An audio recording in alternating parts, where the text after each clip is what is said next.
बातमी जालन्यातून। जालन्याच्या अंकुशनगरमध्ये लग्न समारंभात लाखोंची चोरी झाली आहे। 5 तोळे सोन्याचे दागिने, 55 ग्रॅम चांदी, 2 आयफोन आणि 50,000 रोख असलेली पर्स अज्ञात मुलींनी पळवली आहे। डॉक्टर शुभांगी झिंजोडे आणि डॉक्टर विजय कुमार जरांगे यांचा विवाह सोहळा दरम्यान ही घटना घडली आहे।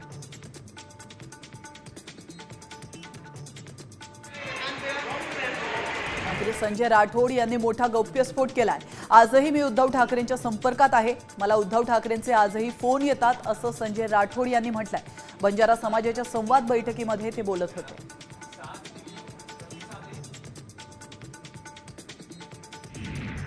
पाहुणे येतात आणि जातात, पण भारतीय जनता पक्ष एकनिष्ठ कार्यकर्त्यांनाच चालवायचा आहे असं वक्तव्य आमदार बबनराव लोणीकर यांनी केलंय। अन्य पक्षांमधून आलेल्यांना उद्देशून त्यांनी हे वक्तव्य केलंय। जालन्यात आयोजित कार्यक्रमामध्ये ते बोलत होते। वटपौर्णिमेला स्त्रिया 7 जन्मी हाच पती मिळावा म्हणून प्रार्थना करतात।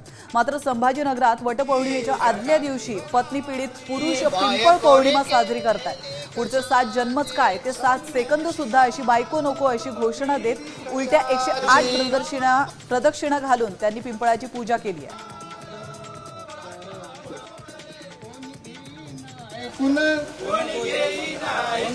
म्हणून आलो आश्रमात, रोज हाणते मारते, खोटे केसही करते। हिंगोलीच्या तोंडापुरात 3 ते 4 वर्षांपासून आदिवासी विद्यार्थ्यांना शिष्यवृत्ती न मिळाल्याने पालक संतप्त झालेत। अनेकदा तक्रारी करून देखील अनेक वर्षांपासून ही शिष्यवृत्ती रखडलेलीच आहे। दरम्यान शिक्षणासाठी संघर्ष करणाऱ्या या विद्यार्थ्यांना शिष्यवृत्ती का मिळत नाही असा सवाल करत या प्रकरणी चौकशीची मागणी पालकांनी केली।